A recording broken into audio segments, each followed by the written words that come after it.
जैसे कि आपने पिछली कहानी में जाना कि किस तरह पंडित जी के कहने पर राजा देवराव अपने दूसरे महल जो वाकौली में था वहां चले गए और शमशान के तांत्रिक ने उन्हें काली डाकन, नर तेंदुआ, मुंजिया और चुनिया जैसे राक्षसों से बचने के लिए बेताल घाट भेजा, बेताल पे कब्जा करने के लिए। और बेताल कहानी के अंत में बेताल ने एक बच्चे के बारे में जिक्र किया था कि राजा के आने वाली पीढ़ी को वो बच्चा बचाएगा और उसके सिंहासन का असली वारिस होगा।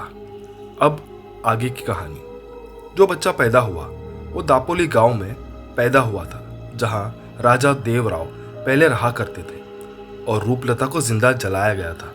और दापोली गांव में ही मुंजिया और चुनिया को पेड़ में कैद किया गया था। जो बच्चा पैदा हुआ उसका नाम उसकी माँ कौशल्या और पिता शंभू राणे ने नौशेर रखा था। नौशेर राणे। यहाँ राजा देवराव ने भी दूसरी शादी कर ली, रानी पार्वती के साथ। 1 साल बाद उनके यहाँ भी एक संतान ने जन्म लिया, जिसका नाम राजा ने राजकुमारी नंदा रखा। राजकुमारी फूलों सी नाजुक और बहुत ही सुंदर थी। एक बार कोई उसे देख ले तो उसे नजर नहीं हटा पाता था। दोनों अपनी अपनी जगह बड़े हो रहे थे और बेताल पूरी तरह से राजा की संतान और राज्य की रक्षा कर रहा था। पर इस कहानी में एक और व्यक्ति भी है जिसकी वजह से मुंजिया, चुनिया जैसे खतरनाक राक्षस जो पेड़ में कैद है वो निकल जाएंगे और दापोली गांव में कोहराम मच जाएगा। और उसी के वजह से नौशेर और राजकुमारी नंदा भी मिलेंगे। इस व्यक्ति का नाम है चक्री, जो नौशेर का बचपन का दोस्त है। दिखने में एकदम पतला दुबला, बड़ी बड़ी उल्लू जैसी आंखें, हर किसी के काम में अपने टांग अड़ाने वाला, गधे जैसा बेवकूफ, बड़ी बड़ी बातें करने वाला, एक नंबर का डरपोक। ये हमेशा कोई ऐसा काम करता है जिस वजह से गांव वाले और नौशेर कोई ना कोई मुसीबत में फंसते रहते हैं। किसी चुंबक की तरह मुसीबत इसके साथ चिपकी रहती है। दुनिया लाख नौशेर को इससे दूर रहने के लिए कहती है, पर नौशेर और चक्री की दोस्ती अटूट थी। चक्री नौशेर के लिए कुछ भी करने के लिए गुजर जाता था। नौशेर भी अपने बेवकूफ दोस्त चक्री से बहुत प्यार करता था। नौशेर और चक्री एक दूसरे के बाजू में ही रहते थे और दोनों के घर के बिल्कुल सामने अम्बा मौसी और तुकाराम चाचा का घर था। तुकाराम चाचा को चक्री और नौशेर तुकिया चाचा कहते थे। एक दिन अम्बा मौसी ने चक्री को कुछ पैसे दिए और कहा, चक्री जरा बाजार से एक नारियल, कुछ मिर्ची और नींबू ले आ। तेरे चाचा के लिए नारियल और हरी मिर्च की चटनी बनानी है। चक्री ने मौसी से पैसे लिए और बाजार से नींबू, मिर्ची और नारियल खरीद के घर की तरफ आ ही रहा था कि रास्ते में उसने देखा कि गांव के कुछ बच्चे कुएं में झांक रहे हैं। उन लोगों ने चक्री को आवाज लगाई और बोला, अरे चक्री भैया, देखो ना कुएं में ये क्या है? ये मेंढक है या कछुआ है? चक्री कुएं के अंदर झांकने लगा और मेंढक और कछुए देखने के चक्कर में कुएं में गिर गया। बच्चे उस पर हंसने लगे। उसे तैरना तो आता था, पर बिना रस्सी के वो बाहर कैसे आता भला? तब किसी बच्चे ने नौशेर को बताया और नौशेर ने उसे रस्सी से खींचकर बड़ी मुश्किल से बाहर निकाला। फिर चक्री को याद आया कि नींबू, मिर्ची और नारियल तो कुएं में गिर गए। उसने मौसी की मार के डर से नौशेर को नहीं बताया कि नींबू मिर्ची कुएं में गिर गए हैं। वो कुछ देर तो कड़क धूप में बैठा रहा ताकि उसके कपड़े सूख जाए और उसके देखकर ऐसा लग रहा था कि देसी मुर्गे को किसी ने नहला के धूप में खाने छोड़ दिया है। उसके सर के सारे बाल खड़े हो चुके थे। वो किसी परकटे मुर्गे की तरह लग रहा था। वो बैठे बैठे सोच रहा था कि अब तो अम्बा मौसी बहुत कूटेगी। और अचानक उसकी नज़र एक पेड़ पर पड़ी। उसने देखा कि पेड़ के नीचे एक थाली पड़ी है और उसमें कुछ मिर्ची, नारियल, नींबू और सिंदूर है। ये वही पेड़ था जहां मुंजिया को पंडित जी ने 25 साल पहले कैद किया था। चक्री भाग के पेड़ के पास गया और उसने थाली में से नींबू, मिर्ची और नारियल उठा लिया। उसी वक्त मुंजिया ने उसे पीछे से आवाज दी, चक्री, ए चक्री, मेरी बात सुन।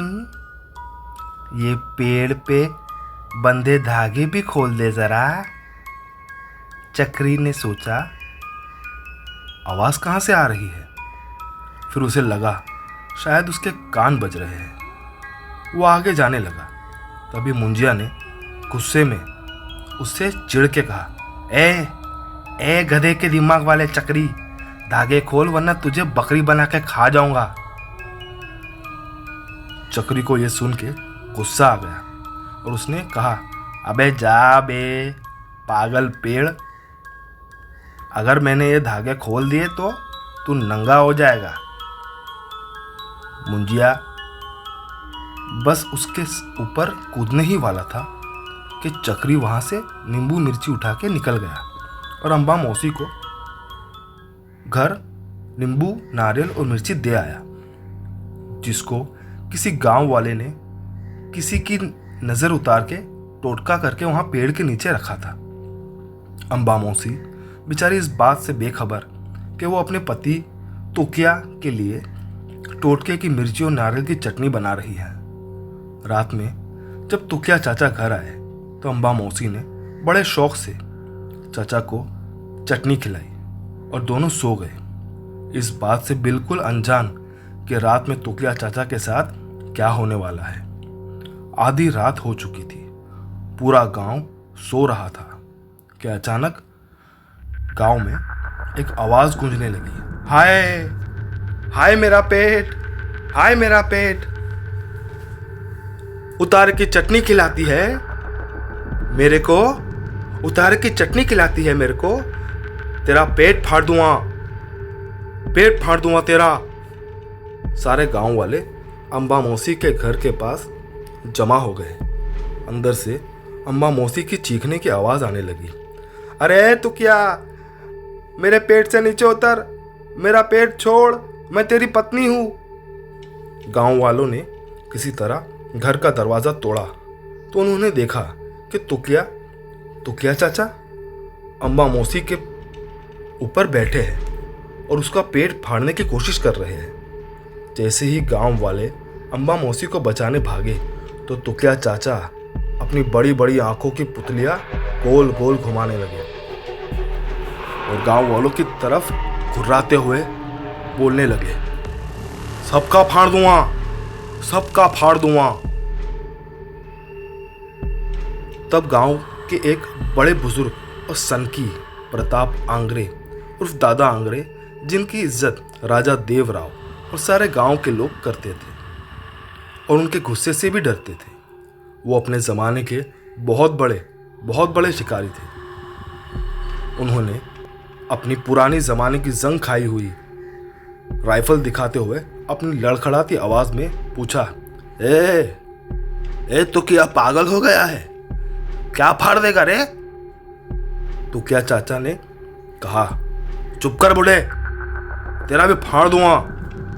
ये सुनकर दादा आंगरे की खोपड़ी सनक गई और उन्होंने तुकिया चाचा पर सीधा अपनी पुरानी जंग लगी हुई राइफल से गोली चला दी, जिसकी गोली कभी निशाने पर नहीं लगती थी। और तुकिया अचानक से अपने हाथ पैरों से चिपकली की तरह दीवार पर चढ़ गया और उसके बाद छत पर लटक गया। यह मंजर देख के गांव के लोग पूरी तरह डर गए। गांव वालों ने अम्बा मौसी को घर के बाहर निकाला और तुकिया चाचा को अंदर बंद कर दिया। वहां चक्री और नौशेर भी मौजूद थे। तब चक्री ने नौशेर को बताया कि अम्बा मौसी ने उसे मिर्ची नारियल लाने भेजा था और जब नारियल मिर्ची कुएं में गिर गए तो उसने पेड़ के नीचे से नारियल मिर्ची और नींबू को उठाकर अम्बा मौसी को दे दिया और उसी की चटनी अम्बा मौसी ने तोकिया चाचा को बना के खिला दी। तब नौशेर ने चक्री को कहा, अरे बेवकूफ़, उस पेड़ के नीचे लोग जादू टोना और उतारा रख कर जाते हैं। तेरे वजह से अम्बा मौसी ने तोकिया चाचा को उतारे के नारियल और मिर्ची की चटनी खिला दी। देख तेरे वजह से गांव में क्या भसड़ मची है।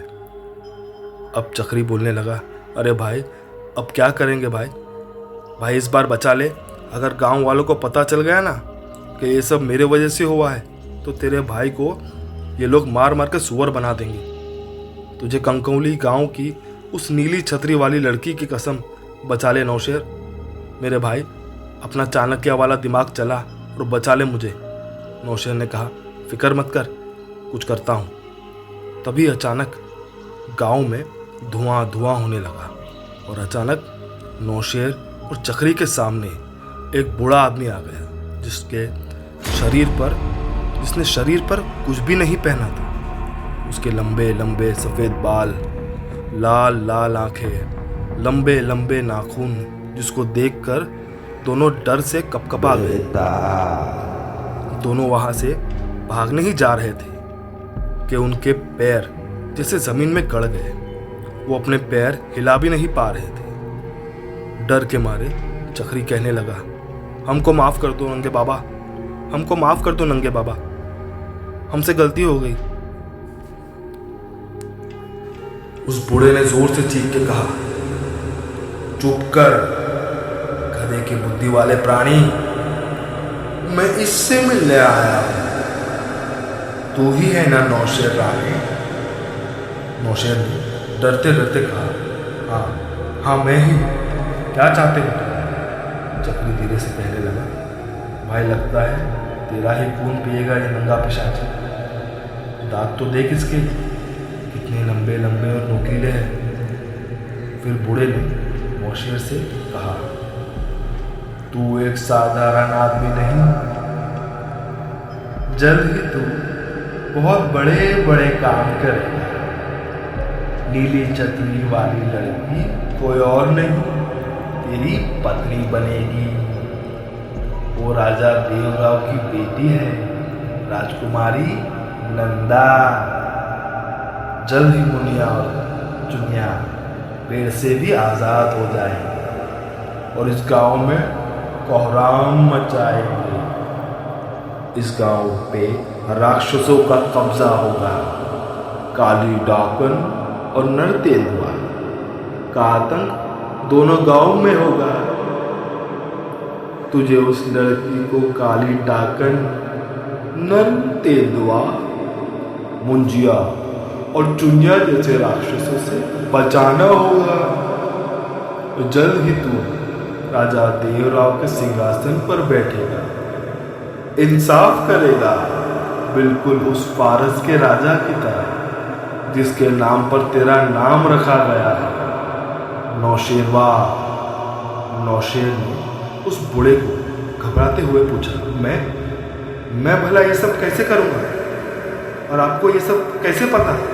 कौन हो आप, कौन हो? बूढ़े ने कहा, जैसे भी करेगा बस तू करेगा। और तू जानना चाहता है मैं कौन हूँ? मैं हूँ बेटा। ये कहकर हंसते हंसते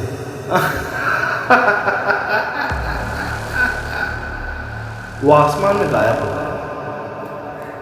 नौशेर और चक्री दोनों घबराते हुए उसे आसमान में गायब होते देखते रह गए। उनके साथ ये सब पहली बार हो रहा था। चक्री कहने लगा, ये सब क्या हो रहा है? ये नंगा पिशाच तो बेताल निकला। ये मुंजिया,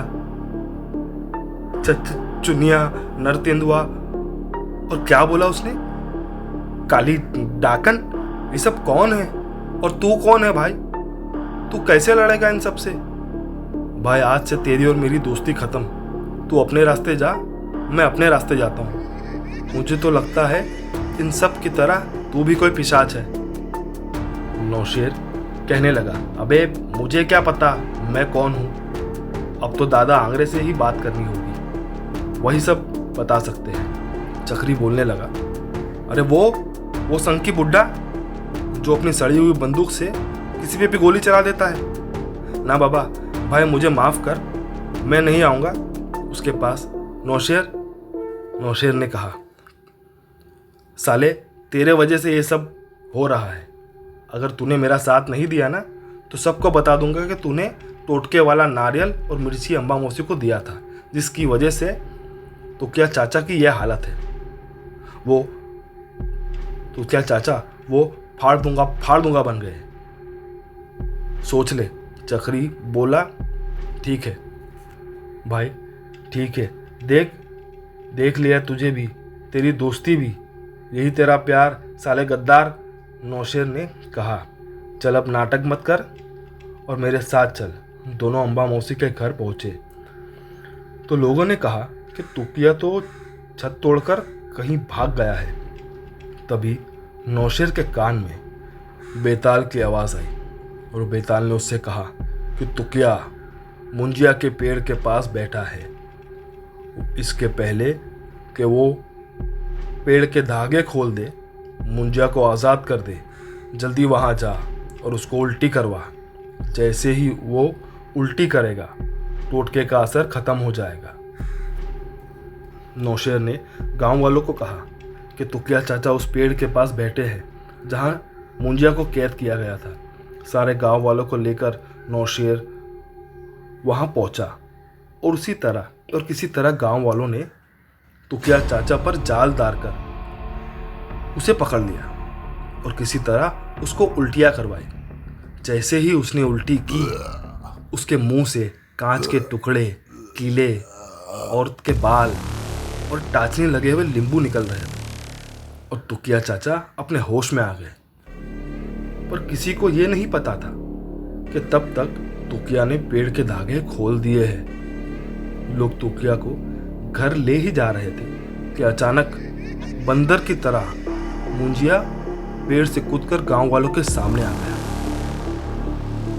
गांव वाले घबराकर पलट के दूसरी तरफ से भागना चाह रहे थे, पर वहां उन्होंने देखा कि 10-12 साल का एक राक्षस जैसे बच्चा, जिसके बड़े बड़े कान हैं, अपनी कांटों वाली जीभ लटकाए हुए जमीन पर बैठा है, जो चुनिया है। और गांव वालों को देखकर मुंजिया और चुनिया दोनों एक साथ कहने लगे, हाँ अब आएगा मजा। मुंजिया और चुनिया मिलके गांव वालों के देंगे उनके किए की सजा। हाँ सजा। ना बचेगा राजा, ना उसकी जनता, ना जनता। जिस तरह तड़पी थी रूपलता, उसी तरह जिंदा जलेगी राजा की जनता और रूप कुमारी राजकुमारी नंदा। हाँ राजकुमारी नंदा। आगे की कहानी अगली वीडियो में टू बी कंटिन्यू।